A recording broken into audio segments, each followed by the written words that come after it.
camera.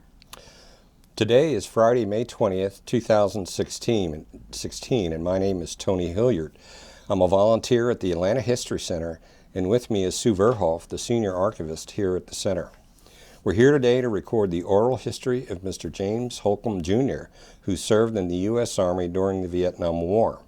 Mr. Holcombe's oral history is being recorded for the Library of Congress Veterans History Project. We're honored to have you with us today, Mr. Holcombe, and thank you for participating in the project. Would you begin by telling us your full name and where you live? I'm James Holcombe, Jr., live in Tucker, Georgia. Okay, and could we start by you just telling us a little about your early years? Well, I was an Army dependent, which probably changed my perspective on entering the Army to start with. We lived from Buffalo, New York, to Alaska, to Korea. I graduated from high school in Korea. A couple assignments at Fort Benning here in Georgia. Okay. When I graduated from high school, I ended up at North Carolina State, which was my dad's alma mater. I didn't do too well with the grades, a lot of distractions. So with the draft lottery going, and I ended up enlisting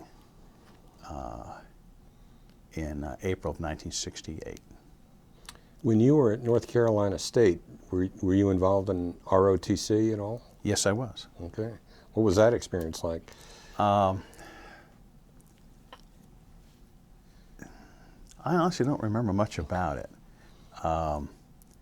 Being a dependent, a lot of it was kind of not repetitive, but real basic to me. You knew the ropes. A little bit. Yeah. What time frame was this? Had the Vietnam response, did you experience any of that in the community? At that time, no. Okay. I was at State like between 1966 and 68. Tet hadn't happened, so it hadn't really been in the news until 68. So there wasn't yet a lot of reaction in the community. So there wasn't a lot of the protesting and pushback that there was by the time I got back from Vietnam. Okay. So when you left school, you enlisted? Yes. Okay. And where did you go for your basic training? I went through basic at Fort Bragg, North Carolina. Okay. Where in fact we had been assigned when I was a dependent. What was your MOS? What was your job? I enlisted and was an infantryman, Okay. basic infantryman. And during advanced infantry training, I elected for OCS. Okay. Went through OCS at Fort Benning. Didn't want to go straight to Vietnam, so I also elected for jump school and ranger school. Okay. When you finished your initial training cycle, finished jump school and ranger school, what year was that? That would have been early 1969, like Okay. March and April of 69. I was assigned to the 82nd Airborne in North Carolina at Fort Bragg. I was there really just a couple months before I was sent to Vietnam. Were you single? Yes. Okay. So you weren't surprised when you got orders to Vietnam? I actually requested it. Okay. Everybody knew they were going. I just wanted to get it over with. So you were there a couple months. How did you get there? I mean, that sounds like a strange question, but people have gotten to Vietnam in boats, airplanes. I flew. Okay. Did you have to go to the West Coast and catch a? If I remember correctly, I flew out of Washington. State? Or? Yes. Okay. And where did you fly into? Benoit. Okay.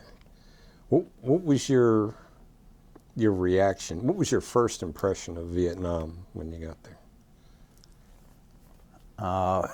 It was pretty much what I expected. When I was in Korea during my high school years, it was much different than people see it or know it as today.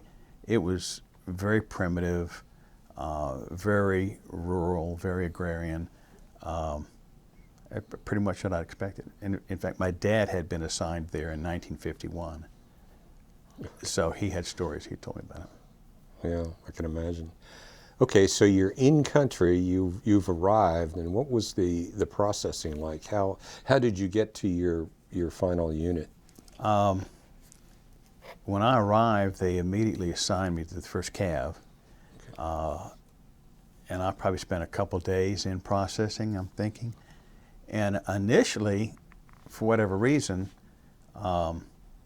they assigned me to shadow another lieutenant in the unit. I guess they wanted to spare the poor guys in the platoon having a green lieutenant, so they had me walk with him, actually, I think for almost a month. Okay. Just to learn the day-to-day things they don't teach you in OCS or Ranger School. You know, it's just basic day-to-day stuff. Was the unit in the Benoit area, or were you? Benoit was, I guess, the headquarters. Tay Ninh was the city we were, the company was based out of. Okay, so was the company alone, or was it part of a larger American presence? It was part of the 2nd and 5th Regiment, and we covered a pretty large territory from Tay Ninh north, and that's an area all along the Cambodian border. Okay. How did your mentor, I'll call him, the officer you were assigned to for your workup, if you will, what was that like? I mean, his name was Larry Inman. He'd also gone through OCS. He was a great guy. He'd actually been trained as a medic. Didn't want his guys to know that because they'd be nagging him all the time for help, but really intelligent guy. I got along great with him. All his guys did. It was very instructive. It was a great experience. Helped me a lot. What was a typical day like? Well, this wasn't just then. It was the whole time I was out. I don't think it varied for any of the units where we were. You'd start by, there'd be an early morning patrol to clear the area around you to make sure that somebody hadn't moved in close by to set up an ambush. So you'd do a circular, a kind of clover leaf around where the unit was. Everybody'd have breakfast. You'd get your first light. We'd get radio contact and get our instructions for the day. It didn't take long to pack up. We didn't carry a whole lot. We were infantry, so we had no heavy equipment. Machine gun, M60 machine gun would be the largest device we had. We didn't carry a small mortar, for example. Okay. How big was a platoon? What was the norm for the size of a platoon? I think it's supposed to be. It's about 44 people, but we typically, because of people moving in and out, between 30 and 40. Okay. So that'd be 4 squads. Did you have any interactions with local Vietnamese when you were back? By the time I got there, they'd realized that that was a bad thing for the traditional units, like the 1st Cav. That kind of interaction was left to like the Green Berets. Okay. We didn't have the training to have that kind of interaction, and the one time we did was disastrous. There was one point in January of 1970, in February of 70, where we were moved to a different area of operation a little bit further north than Tay Ninh. We flew in on C-130s and to an old Green Beret base, and then walked out from there and had to walk through a village. And the Viet Cong kind of shadowed us by our side, and as soon as we started to set up, they fired rifle grenades at us, and we had, I believe, 2 people killed, and our company commander, who was brand new, was seriously injured. I lost a Spec 4 then named Roy Stringer. So we just weren't trained. I mean, we worked best when we were put up against the North Vietnamese army, a standard army, standard kind of tactics, as opposed to the locals, the Viet Cong. What was the topography or the geography like where your unit was operating? This was what was called 3 Corps, which is the area from Saigon north to the mountains. It was basically pretty flat, thick jungle. There were a couple prominent landmarks, mountains look very much like Stone Mountain here in Atlanta. They're called Nui Ba Ra and Nui Ba Din. I believe that translates as the Black Virgin and the Pink Virgin. But it was basically flat. It wasn't marshy like you think of with the Delta. Significant rivers like the Song Bay River went through it. But thick jungle that we had, most of the time, had to cut our way through every step. We've seen in a lot of movies and stories we've heard about moving through the jungle. I mean, can you describe what that was like? Well, because of the thick jungle, a lot of it bamboo, real thick bamboo, we had really had to cut our way with machetes every step. And so we'd be single file, which is tactically not the best way to move, but it's the only way we could. So we had to rotate the point man frequently, because it's just brutal kind of work.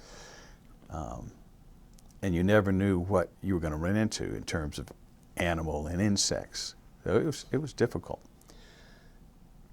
You mentioned earlier that you really didn't carry very much, and we can understand why when you talk about moving through the jungle. How were you resupplied, or how long was a typical walk through the jungle? Well, we got resupplied every 3 days. Okay. Which would be sea rations and water and anything that we called in. Was water ever an issue? Yeah. Not during monsoon season, but it could be. If for whatever reason, if weather or other tactical activities delayed the helicopters, yeah, it could be difficult. But people didn't worry about that as much as they did mail. Had to have your mail. Can you describe monsoon season for us? It rained every single day. Heavy rain, 6 or 7 hours a day maybe. It changed the way we operated. During the dry season, when we encamped at night, you just throw down your poncho and sleep on the ground.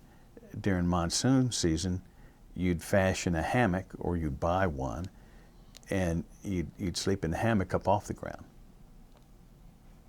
Sounds like a great deal of discomfort. Everybody was in the same boat. We joked about it a lot. Everybody, competed about how they can design the best sleeping arrangements. You mentioned earlier also that the unit was operating near the Cambodian border. Were you involved with NVA and VCE coming down the Ho Chi Minh Trail? Yes, the Ho Chi Minh Trail was mostly in Cambodia, and so they'd come down to somewhere close to where they wanted to go in Vietnam, and then cross the border there, which is why we went into Cambodia. We were part of that. Okay. So this is 1969 now, is that correct? 69, and I was there through 70. Okay. The Tet in 69 and 70, what were they like? I'm sorry? The Tet in 69 and 70, what was that like? The Tet? Tet, yeah. Any offensives or not? Not significant. I think the Tet in 68 changed the North Vietnamese Army's strategy completely. They realized that no matter what they did, they couldn't meet us head to head. And so they went into the waiting game. I think they realized that eventually that we'd get tired of the war, and we did. Yeah. So we always thought there'd be an offensive. We planned for it, but there wasn't anything significant, Okay. at least Nothing at all like 68? No, nothing at all. Organized, okay.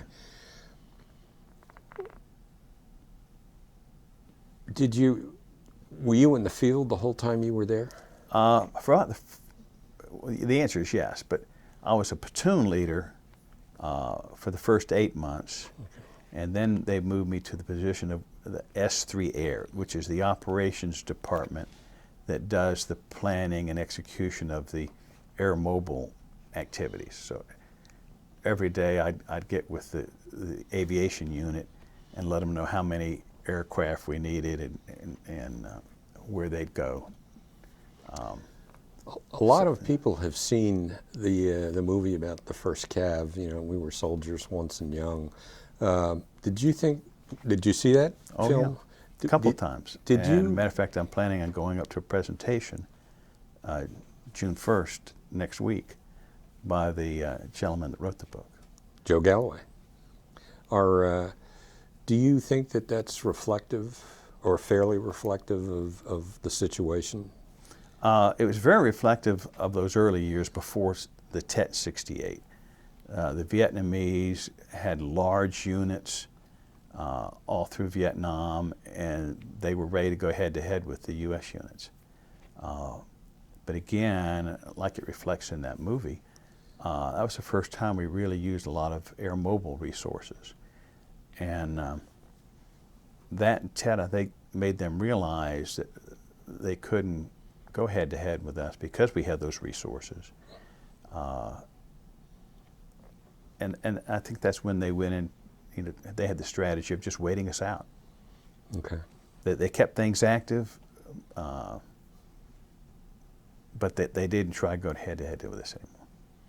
So you mentioned you were a platoon leader for 8 months, so you were out in the bush. What kind of casualty rate did you have? Was it?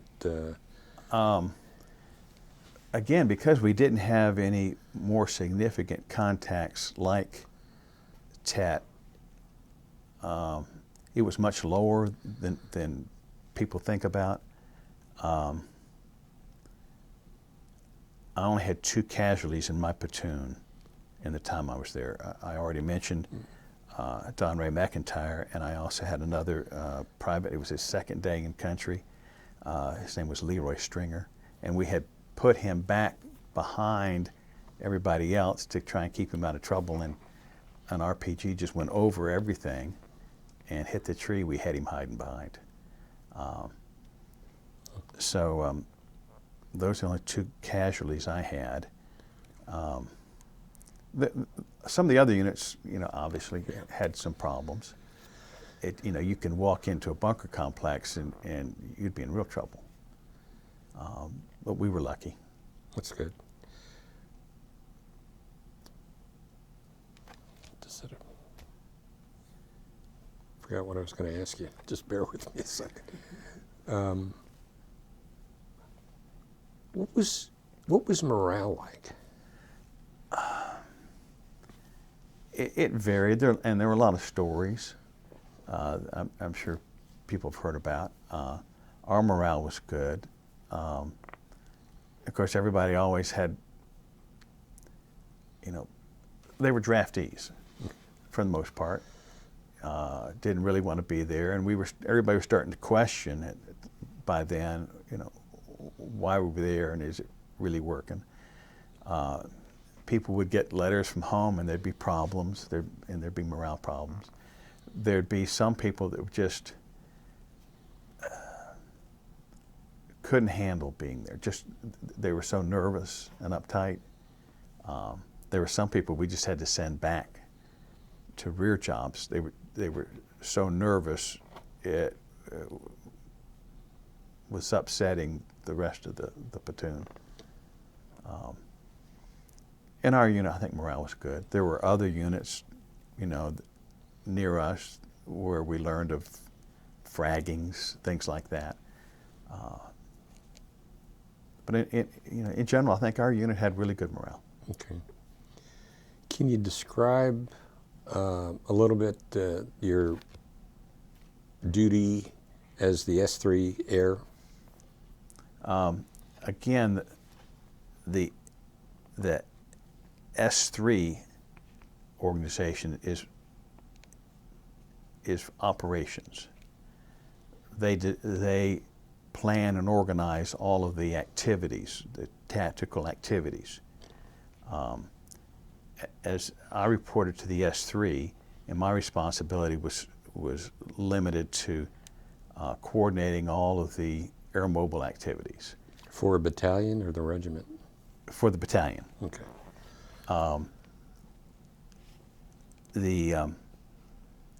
We'd get plans and operations from the battalion staff, and then we would convert that into an order we'd give to the aviation unit, but how many aircraft we needed, where they would pick up the unit, typically a platoon, and where they drop them off. Typically a platoon might work an area for a week or so, and then they'd be picked up and moved to a new area. So almost every day there was at least a platoon-sized movement. Okay.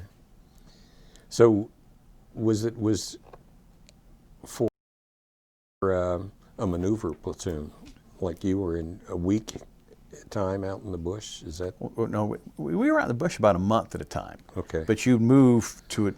I mean, you'd have a job to go work a particular area that was suspicious. Okay. And you'd cover the whole area and look for any sign of any enemy activity or whatever.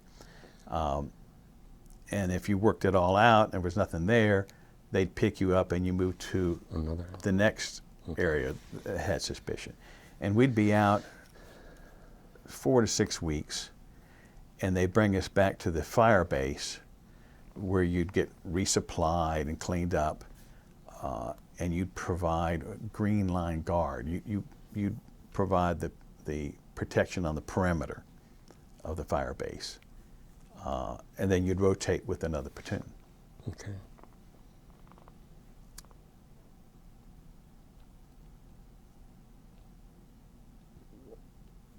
How long were you in the S3 Air job until you left? Yes.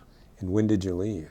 I left in December of 1970, just in time to get home for Christmas. Okay, that's good. Matter of fact, I had to extend my tour by 48 days so that when I got back, I had less than 90 days in my commitment, and they let me go early. Okay.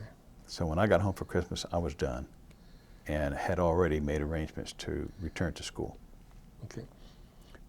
Where did you, to? NC State. NC State, okay. What was the reaction at that time? Did many people realize that you were a returning Vietnam vet? Well, by that time I was much older. Okay. But I returned to people I knew, before I left, so it wasn't a big thing. Okay. Well, But okay. by then, there were a lot of protests, though. On campus? On campus. There was a Vietnam Veterans Against the War organization. So all the protests were really ramping up by then. Not so much at NC State. It was a pretty conservative But just area. nationally? But nationally. Yeah. Did you ever experience any difficulties as a result of that? Personally, no. Okay. So, how did your life go after that? I mean, you went back to NC State, and then what happened? Graduated, got married, got a job with Southern Bell and AT&T, and worked there for 26 years. In the Atlanta area? Started in Charlotte. Okay. And then we moved with AT&T Southern Bell to Atlanta. And then I retired after 26 years. My wife retired after 36 years. Okay. Do you have children?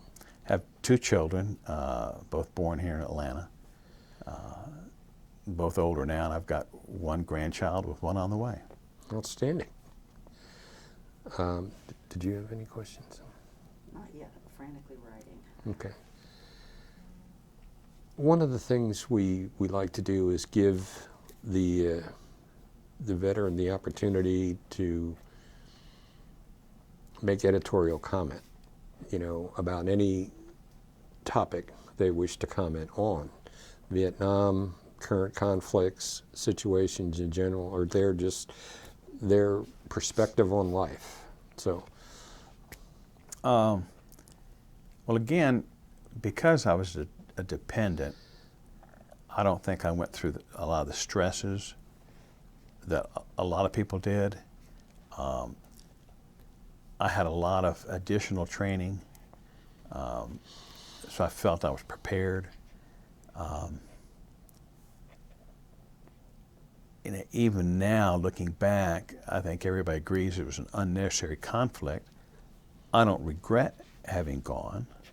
I thought at the time it was the right thing to do. I don't think that we would imagine doing that same thing today. I think Vietnam was the first time that the public started questioning the government on those kind of military activities. And there has since, as we've seen, been a lot of questioning and pushback when we've gotten involved in military activity since. I have close family in the service now, and they've been involved in Iraq and Afghanistan and other places. So I support the activities. I don't know that I can support as large a scale as we went into in Iraq and Afghanistan, but I do support anti-terror activities. Okay. Do you have any questions? Yeah, and I'm having a hard time framing it, so give me a second to think about this for a minute. We can pause the camera. No. Oh, let me No, do that. okay. It's better to do that than have dead air. Okay. Is there anything you recall that you didn't talk about that you would like to talk about? now? I've been lucky, my unit's been lucky. There have been people from the unit that have organized reunions that I think have been very helpful. And it's just our company, so it's a small group of guys. And we've had a lot of participation. It's been in Atlanta once even. It's been at Fort Benning, it's been at Fort Hood. So there's been lots of opportunities for people to get together to support one another, because there's still some guys that suffer from their experience. I believe there's another one this October. Well, that's good. That's indicative of a tight unit. It was good. And some of the command level people have attended. So it's been very supportive, very helpful, and a lot of fun in a lot of cases. So like you say, I think it's indicative of the kind of morale we had. Everybody, from that standpoint, felt good when they left and wanted to get together with the other guys. And when we lose a buddy now, we still have a lot of people that come attend the funerals. Do family members attend with them? Pardon? Do family members attend with them? Sometimes it depends. A lot of these are way out of town. Okay. So it's difficult. Usually we get somebody in the unit that's nearby. I attended one at Stone Mountain a couple of years ago, for example. But we try and help the family remember. I mean, a lot of times the families don't know what the veterans did. So we try and help them with that. I wanted to give you a chance to talk a little bit about your training. We kind of bounced over that. You mentioned jump school and ranger school both, and I'm sure that those were interesting experiences. Can you tell us a little bit about that? It's pretty difficult. Jump school is a lot of fun. It's exciting to go jump out of an airplane. The training is difficult physically, getting into shape, but the part of the training where you prepare for the jump itself and actually doing the jumps is a lot of fun. I've never thought of jumping out of an airplane as fun. Well, you don't jump from very high, so it's not too scary. They jump from 1,250 feet, and all the jump zones are kind of sandy, so you don't land very hard. It's a lot of fun. Now, ranger school is extremely physically strenuous.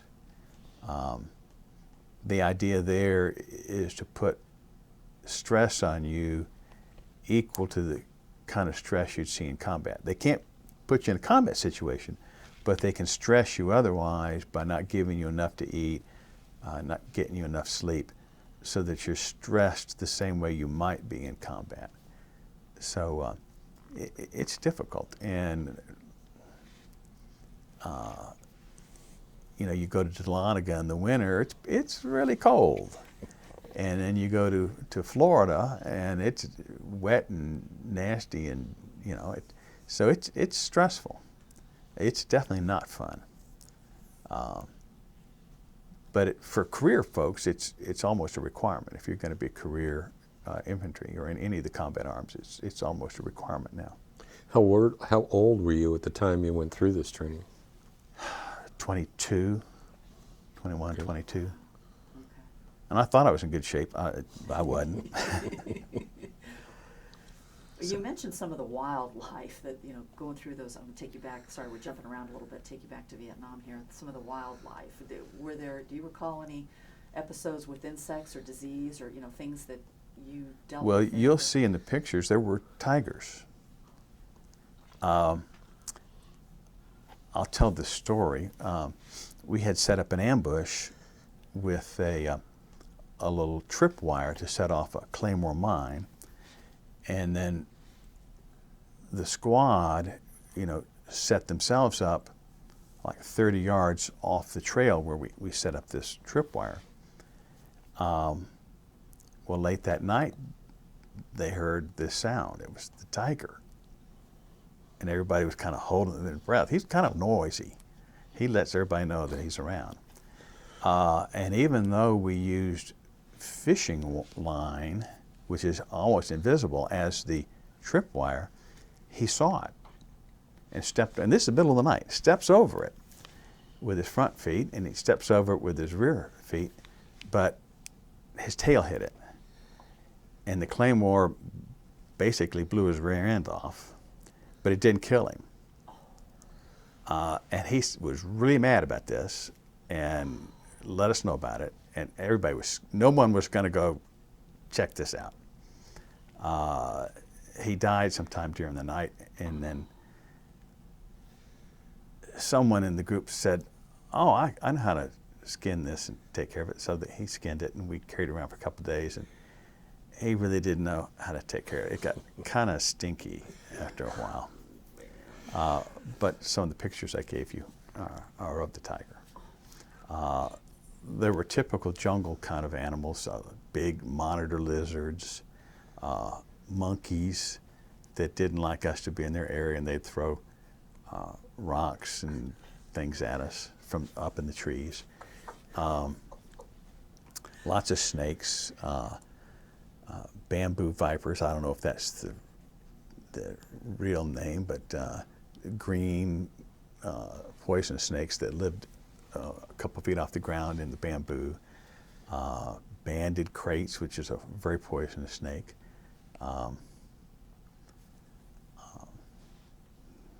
Did you have any casualties from any episodes? No, we were lucky. Was that due to training or just people? We make a lot of noise. Most of the animals get out of the way. The monitor lizards would run up a tree to get away from us. Sometimes they wouldn't get high enough, and the point man would take care of them where they were. But we made more than enough noise that they'd all clear out of the way. And sometimes we played tricks on one another with them. Like I said, we walked single file, and if the point man noticed an ant nest and they wanted to play a joke or a prank on someone, he'd signal the next guy and the next guy, and they'd stop the line when the victim was standing on the ant nest. And by the time they got up to where they could bite you, you were just covered. And the victim would then do what we call the ranger dance, slapping and jumping up, down, rolling around, trying to get away from it all. But the insects could be a problem. Like when we'd bed down at night, if it was dry season, you'd lay on the ground. The insects could detect the warmth, and they would come up and eat right through your poncho. Really? Really. And the next thing after the poncho was you. So you could get awakened suddenly in the night. So. Did you have to set up a lot of ambushes? I won't say every night. If there was a trail that we'd found or were sent to find, we would typically set up an ambush on the trail, which would be a claymore connected to a trip line. Like with a tiger? Yeah. Okay. And the Army didn't supply those. We made them up.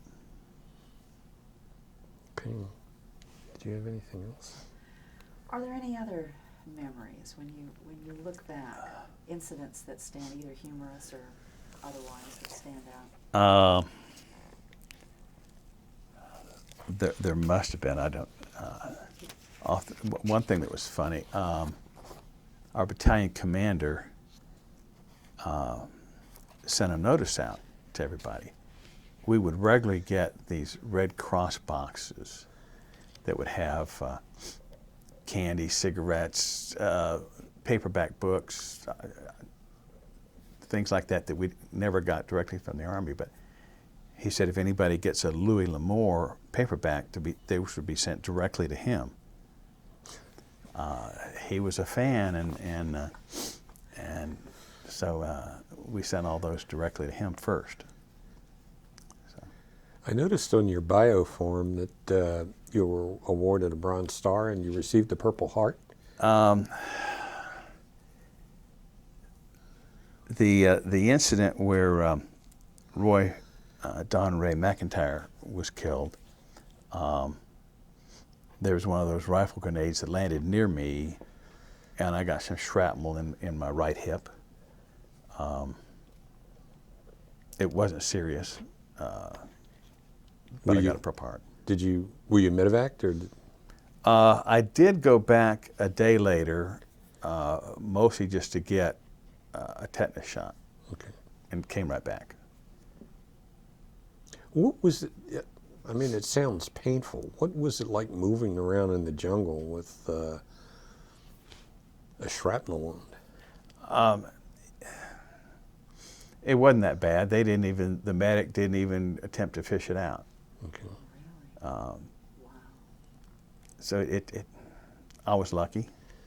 That same incident, the company commander was seriously injured by shrapnel and was sent home.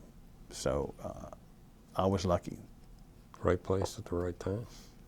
Does it come back to haunt you today at all? Do you have issues today? If I said no, I would be wrong. Every time there's a new conflict like Iraq, Afghanistan, it kind of brings back some memories. I mean, I only had 2 guys in the unit that we lost, but it still brings back bad memories. Have you been to the wall? I resisted for a long time. My family took me up there 10 years ago. I don't plan on going back. It was difficult. Because I see these guys that I knew, their names. I've got my sister-in-law's brother was there. My sister-in-law served over there. Fortunately, her name's not on the wall. But yeah, I don't plan on going back. Was she a nurse? She was a nurse. Okay. She saw a lot worse action than I did. Well, we'll have to talk about her after the interview. I'm curious about that. But all of our veterans will say that, they gloss over the decorations. They always do. So I'm going to ask you this question for future generations, because I spent 26 years looking for my father's Bronze Star citation and finally found it just a couple of weeks ago. Tell us about the Bronze Star. Fortunately, it was just for one of those being, brave during this action. There wasn't any specific thing that I did. I guess I didn't get into trouble more than anything else. Do you want to tell us about any of that? I don't remember it, I'll be honest with you. If you commanded a unit that got into action and did well, there was frequently a Bronze Star. Now, you really had to get shot up pretty good to get anything more than that, like a Silver Star. But and was that awarded to you for your time with the infantry or S3 or at what part as the platoon leader, yes. Platoon leader. Okay. Did you get to fly around much in the helos? Everybody did. I mean, we got moved once a week. Okay. So we were always, now that's because the first CAV was an air mobile unit. We always traveled by helicopter. So, I mean, once a week we regularly were flying. You asked about incident, I forgot about this. I was in a helicopter going as the S3, going back to the brigade headquarters, and the helicopter, for whatever reason, probably mechanical, failed and fell into the Song Bay River. That was pretty exciting. Well, tell us about that. Well, the pilots have specific things they do to facilitate when they crash. They work out with their crew ahead of time whether they'd want to go, if they're over water, does everybody swim? Do we go in the water, or do you want to go in the woods? And they land differently. For example, if they auto-rotate over water, if they land level, the helicopter sinks level, the blade continues to spin level, and would decapitate everybody as they got out. So they plan to go in at an angle so the blade strikes the water and stops. So the aviation people have this all planned out. There's a whole different scenario if they land in the forest. They go nose up so the tail goes in first and acts kind of like a spear, and it keeps the helicopter from tumbling. But anyway, we went in the water. There was one guy that couldn't swim, And everybody was loaded down with gear, and we tried to help this guy, but we were loaded down with gear. There was an artillery captain on board with us that was on the swim team at Presbyterian College, and between the two of us, in the time it took to get our gear off, that guy was gone. The early Hueys didn't have any armor at all, so they improvised it and put armor plates between the pilot and co-pilot and the doors, so they couldn't get out of the door.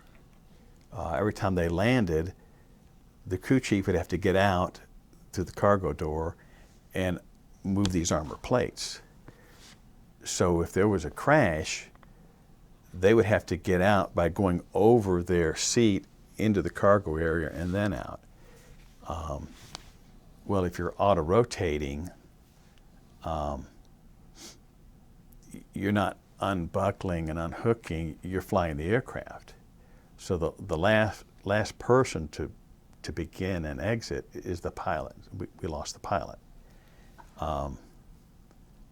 One of the guys on board, at the impact, burst his spleen. But they, I think the next day or so, they sent a crew in to get the helicopter out of the water. They got one of the big Sikorsky Skyhook helicopters to pull it up out of the water to recover the bodies. So that impact must have been pretty hard. Yeah, I mean, when you mention auto rotation, I think we all get this visual of this slowly rotating soft landing, but it doesn't sound like that's the case. It's supposed to be. You know, a lot depends. We really hadn't gained a lot of altitude, and so there wasn't time for the blade to really get to auto rotate to a high rate. So I think there's probably a limited amount that the pilot lift could do. Just diminished. So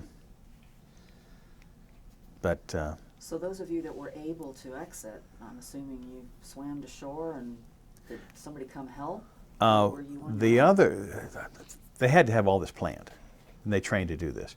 The other helicopters in the group went downstream, and they turned their noses upstream and fished the people out as they came floating by. Okay. Gotcha. Well, let me ask you one more question about flying around in helicopters. You mentioned that, you know, every week or so you would board, it'd lift you out and take you somewhere else. What's the anticipation like as you're approaching the LZ in an area that... Well, they would give us an indication of what they thought was there.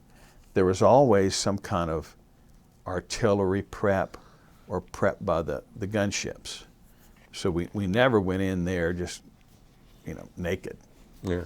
There was always some kind of preparation and some kind of intelligence. Was it normally pretty good? We never went into a hot LZ in my unit. Okay. Any final comments, thoughts? Well, the author of that one book that interviewed me asked a similar thing, and I had to think a long time. He asked what I would say to the guys today, and of course we have the reunions. My answer then was, and still is, hey guys, I love you all. You know, you spent more time together than you ever will with a spouse. I mean, 24 hours a day, dependent on one another, have your back. You know, people that didn't get along were sent back. So these were all guys that got along, supported one another. Shared difficulties. Shared difficulties, shared problems they had at home. I mean, you didn't have any secrets from the guys in the unit. So we were a band of brothers. Is just, I don't think that was the first time that term was used, but that's really explains what it was like. And again, there were 30 guys, so you were pretty close. Everybody knew one another. Well, we really appreciate, it was a very good interview, at least we think it is. Well, thank you. I would thank you for participating, and also thank you for your service. Yeah, thank you. Thank you. Thank you for coming.